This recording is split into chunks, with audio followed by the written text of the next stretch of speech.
Hay algo extraño en darte cuenta de que reaccionas igual que tu padre ante el estrés, aunque juraste que nunca serías como él. O en reconocer tu forma de respirar cuando alguien te contradice, la misma tensión que veías en tu madre cuando algo la desbordaba. Esa pausa incómoda antes de hablar, ese silencio que pesa, que aprendiste a leer antes de saber leer palabras, porque el cuerpo aprende antes que el lenguaje, porque las señales que captaste en la infancia no necesitaban explicación para quedarse grabadas, solo necesitaban repetirse lo suficiente para convertirse en la forma normal de estar en el mundo. Y ahí está el problema, que lo normal no siempre es lo sano, solo es lo conocido, lo familiar en el sentido literal de la palabra. Lo que viene de la familia, lo que se transmite sin conversaciones, sin acuerdos, sin que nadie decida conscientemente pasártelo, pero que igual llegó hasta ti con una precisión que ningún testamento podría igualar. Heredas traumas antes que apellidos.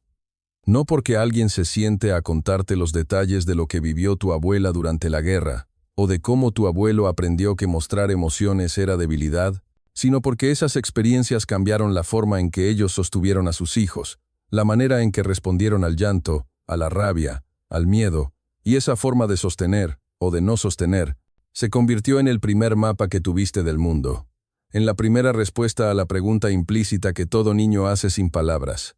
¿Es seguro sentir lo que siento? ¿Puedo expresar lo que me pasa?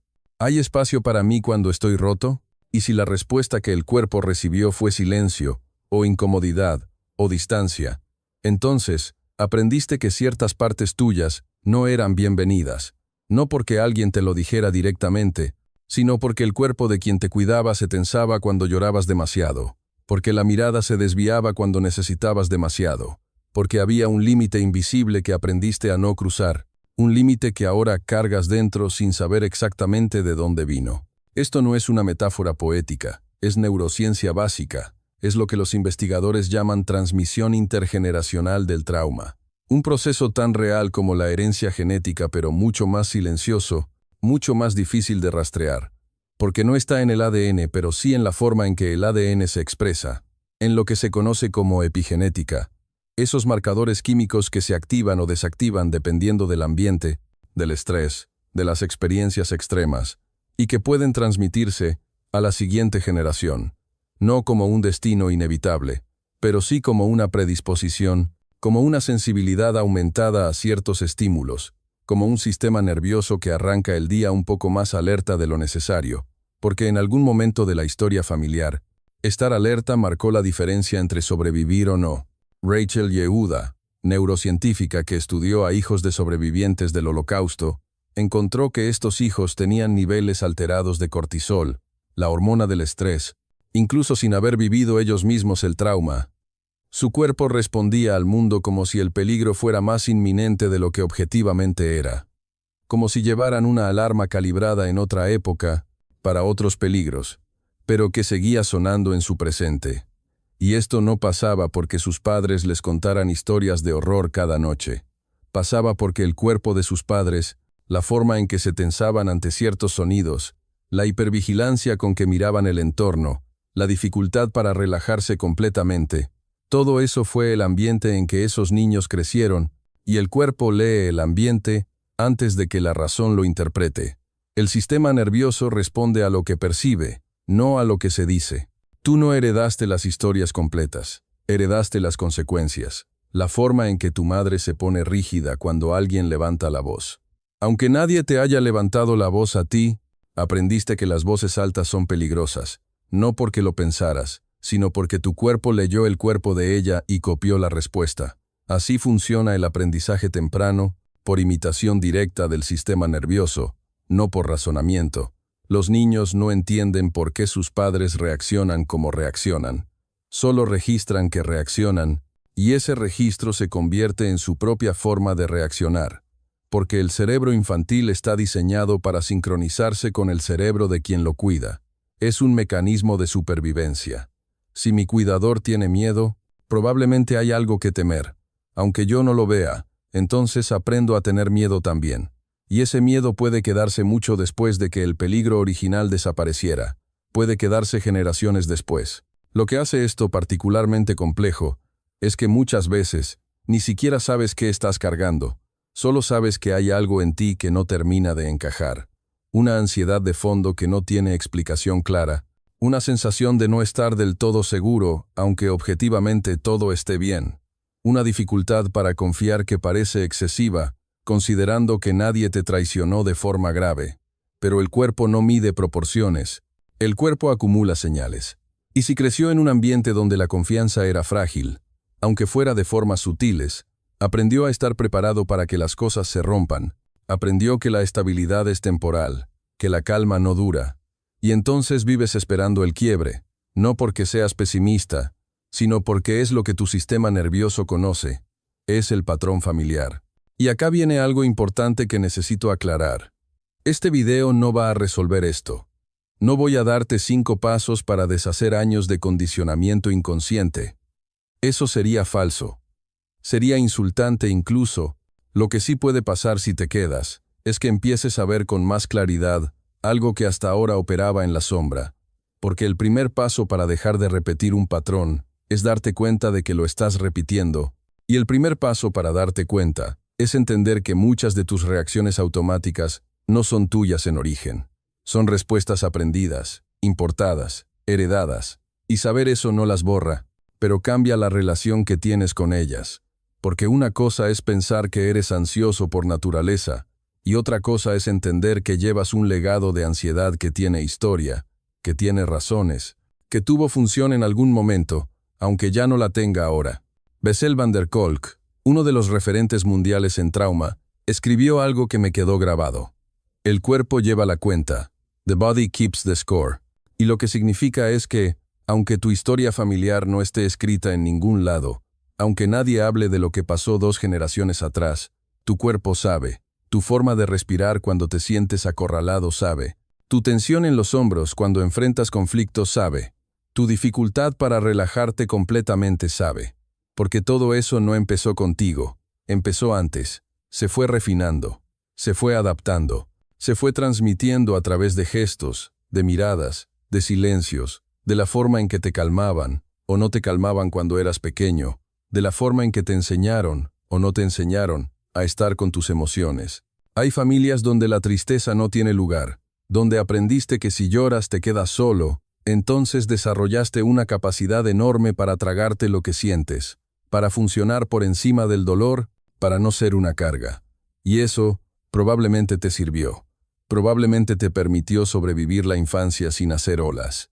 Pero ahora te das cuenta de que no sabes cómo parar, de que incluso cuando podrías descansar sigues funcionando, sigues empujando, porque parar se siente peligroso, porque la vulnerabilidad se siente como debilidad, y en algún lugar profundo aprendiste que la debilidad no es segura, aunque nadie te lo haya dicho con esas palabras.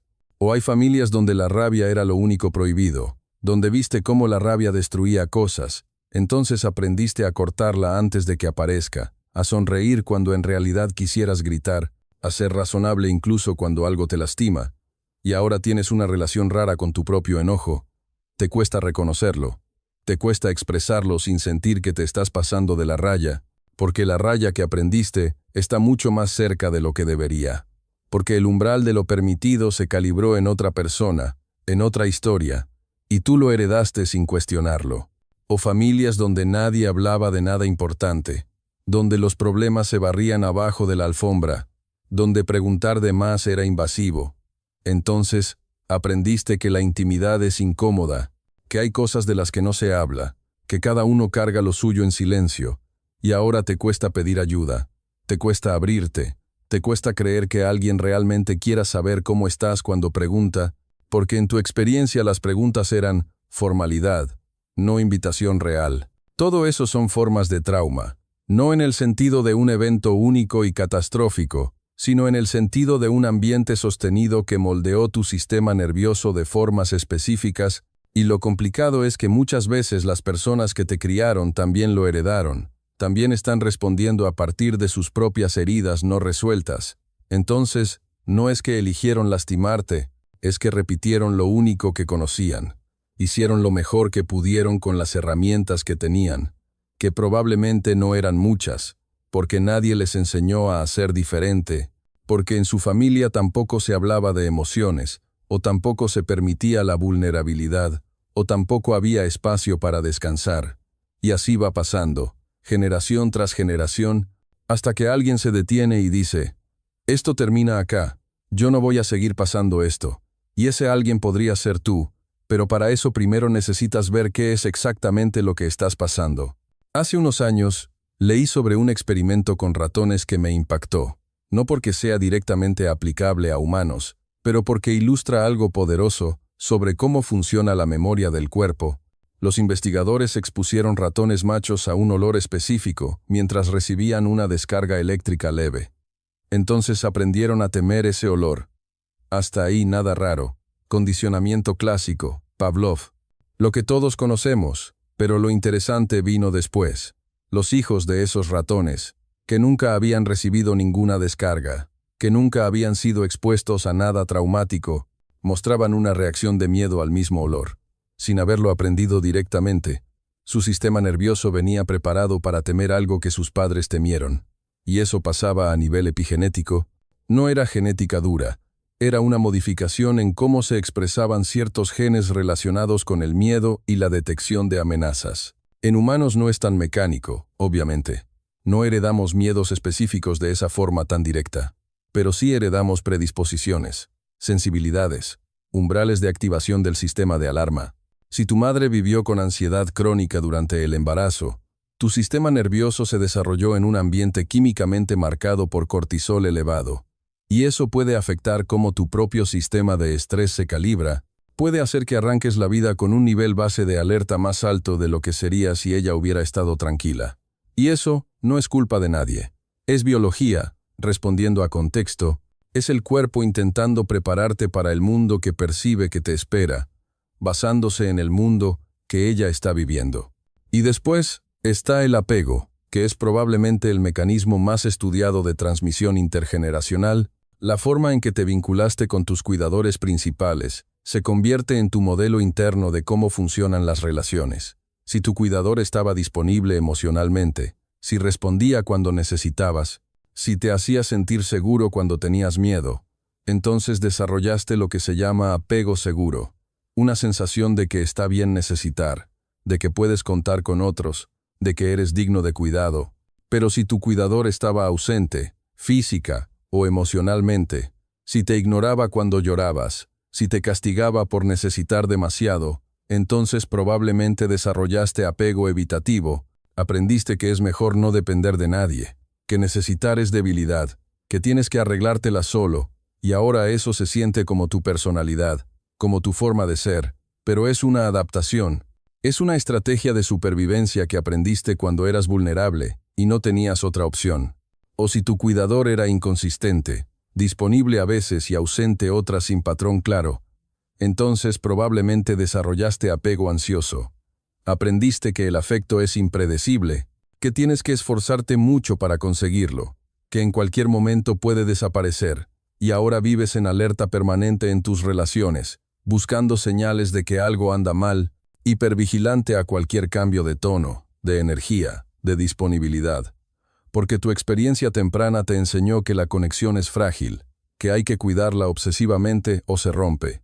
Y lo más fuerte es que estos patrones de apego no solo afectan tus relaciones románticas o de amistad, afectan cómo te relacionas con el trabajo, con el dinero, con tus proyectos, con tu propio cuerpo. Si aprendiste que el amor es condicional, que solo eres valioso cuando produces, cuando logras algo, cuando cumples expectativas, entonces probablemente te cuesta descansar, te cuesta celebrar lo que eres sin hacer, te cuesta estar contigo mismo sin una tarea pendiente, porque en algún nivel profundo sientes que tu valor depende de tu productividad, que si paras dejas de importar, y eso no es una creencia que elegiste, es un patrón que absorbiste de un ambiente donde solo te veían cuando destacabas, donde solo te validaban cuando servías para algo.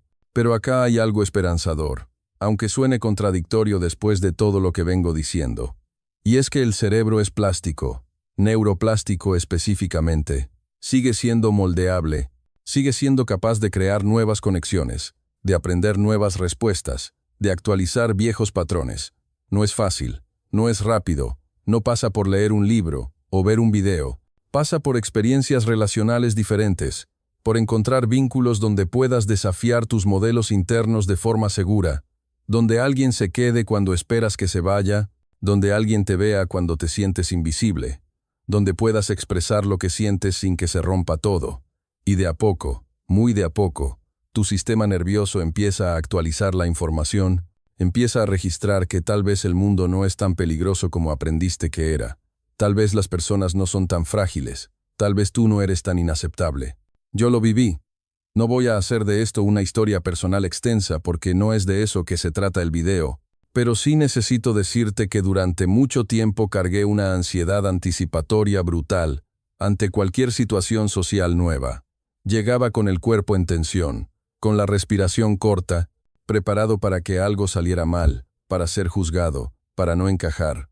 Y tardé mucho en entender que eso no era solo mío, que mi madre vivía en hipervigilancia constante sobre lo que otros pensaban, sobre hacer las cosas correctas, sobre no dar de qué hablar. Ella lo heredó de su propia madre que había vivido en un contexto donde equivocarse tenía consecuencias sociales reales, donde la reputación lo era todo, y aunque yo crecí en un contexto completamente diferente, mi cuerpo seguía respondiendo como si el peligro fuera el mismo, porque el patrón había viajado intacto a través de 2 generaciones. Lo que empezó a cambiar no fue entenderlo intelectualmente, aunque eso ayudó, fue encontrar espacios donde pude equivocarme y no pasó nada, donde pude decir algo tonto y la gente no me canceló, donde pude no saber algo y no me trataron como inferior. Y cada vez que eso pasaba, mi sistema nervioso registraba una pequeña evidencia contra la creencia de fondo, y de a poco, con mucha repetición, el nivel de alerta empezó a bajar, no desapareció. Sigue habiendo situaciones donde aparece, pero ya no es automático, ya no es la única respuesta disponible. Ahora hay otras opciones, otras formas de estar que antes no existían.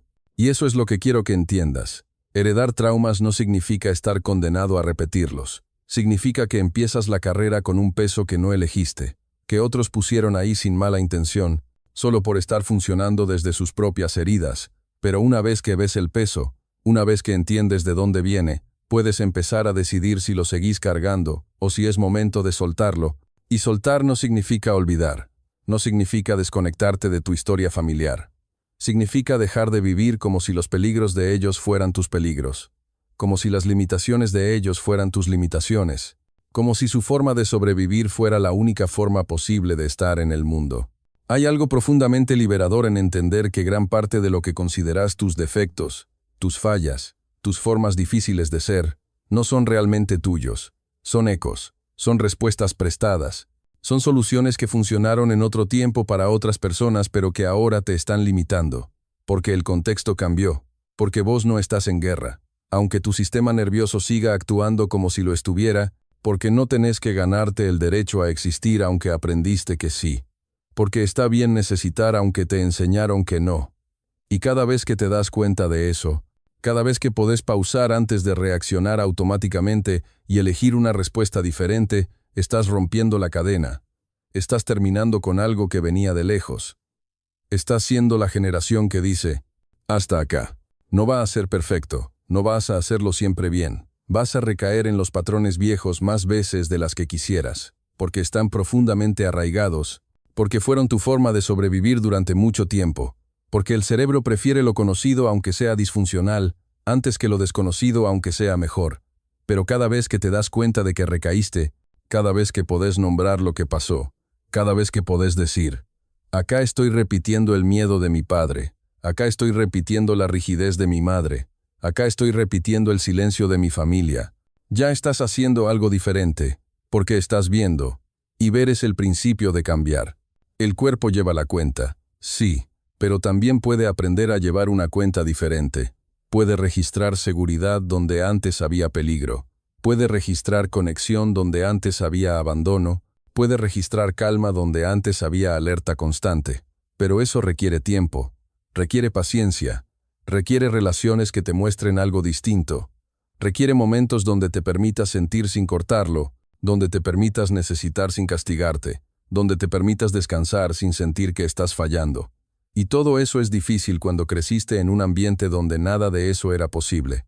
Pero es posible ahora, en tu presente, si elegís buscarlo, si elegís rodearte de personas que puedan sostener lo que tu familia no pudo, si elegís darte lo que no recibiste en lugar de seguir esperando que alguien venga a reparar el pasado. Nadie va a venir. El pasado ya pasó. Lo que quedó es lo que quedó. Pero el futuro todavía está abierto. Tu forma de estar en el mundo todavía puede cambiar. No porque niegues de dónde venís, sino precisamente porque lo entendés. Porque sabés qué estás cargando y podés empezar a ponerlo en el piso. De a poco, con cuidado, sin drama, sin necesidad de hacer una revolución de un día para el otro, solo notando, solo viendo, solo eligiendo diferente cuando sea posible, y cuando no sea posible, solo siendo compasivo con vos mismo por estar repitiendo algo que aprendiste antes de tener palabras para nombrarlo. Porque eso es lo que heredaste, respuestas anteriores al lenguaje, patrones grabados en el cuerpo, formas de estar que se sienten como verdad pero son solo historia, y la historia puede reescribirse, no la que ya pasó. Esa está fija, pero la que estás viviendo ahora, la que vas a transmitir si tenés hijos, la que vas a llevar en tus relaciones, en tu trabajo, en tu forma de habitar tu propia vida, esa todavía depende de tus elecciones, de tu capacidad de ver, de tu voluntad de hacer diferente aunque sea incómodo, aunque sea lento, aunque nadie te aplauda por romper ciclos que nadie más ve. Y quizás, solo quizás, en algunos años, alguien que venga después de vos va a tener una carga un poco más liviana, no porque vos lo hayas hecho perfecto, sino porque hiciste suficiente, porque te detuviste a ver, porque decidiste que había cosas que no ibas a seguir pasando. Y eso, aunque no lo veas, aunque no lo midas, aunque nadie te lo reconozca, es enorme, es generoso, es valiente, es romper con algo que venía repitiéndose hace décadas sin que nadie se animara a cuestionarlo. Heredaste traumas antes que apellidos, es cierto, pero también heredaste la capacidad de cuestionarlos, de verlos, de decidir qué hacer con ellos. Y esa capacidad, por más pequeña que se sienta algunos días, es suficiente para empezar.